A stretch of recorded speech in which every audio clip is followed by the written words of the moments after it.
আল্লাহ তাআলা এক ভাইকে এক নিয়ামত দান করেছে, আপনার ওই নিয়ামত সহ্য হয় না, আপনি চান তার নিয়ামতটা ধ্বংস হয়ে যাক, এটাকে বলে হিংসা। আল্লাহ একজনকে শিক্ষাগত যোগ্যতা দিছে, আপনি চান শুধু কেমনে তার শিক্ষাগত যোগ্যতা নষ্ট করতে পারে। আল্লাহ একজনকে ক্ষমতা দিছে, সম্মান দিছে, আপনি শুধু চান যে তার সম্মানটা কিভাবে নষ্ট করা যায়। এই হিংসা অনেক জিনিস নিয়ে হতে পারে। কারো সন্তানাদি ভালো লেখাপড়া করতেছে, ভালো জায়গায় বিয়ে শাদী হচ্ছে, আপনার আর সহ্য হয় না, আপনি যায় ওখানে ভাঞ্জি দিলেন, বিভিন্ন রকম কথাবার্তা বললেন।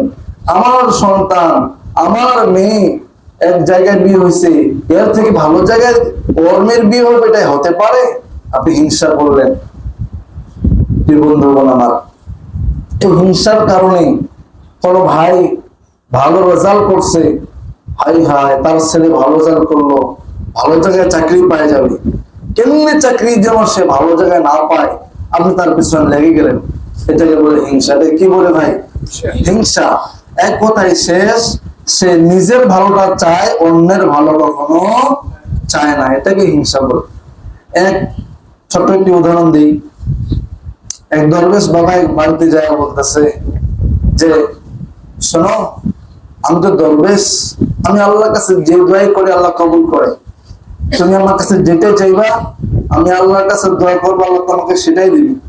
এই বেটা তো শোনার পরে খুশি হয়ে গেছে, আমাকে বললো আমি খুশি হব না?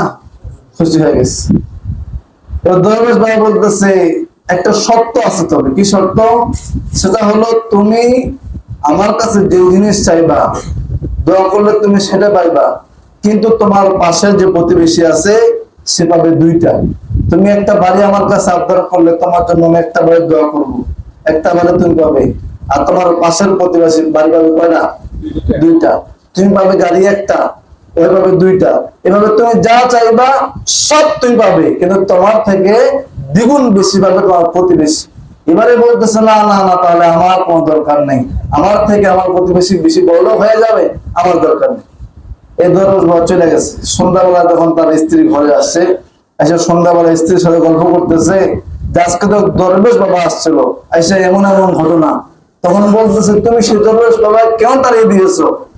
আমার দুই স্বামী স্ত্রী দরবেশ বাবার জন্য অপেক্ষা। 10-15 দিন পরে দরবেশ বাবা যখন আবার আসছে, আয়সা বলতেছে আপনি না শর্ত দিছিলেন আমি যা চাইবো আমার জন্য সেটা কবুল হবে, আমার পার্বতীবাসীর জন্য ডবল কবুল হবে, তাহলে আমার স্বামীর দুইটা চোখ ভালো আছে, আপনি একটা চোখ নষ্ট করে দেন, তাহলে ওই বাড়ির স্বামীর দুইটা চোখ নষ্ট হয়ে যাবে।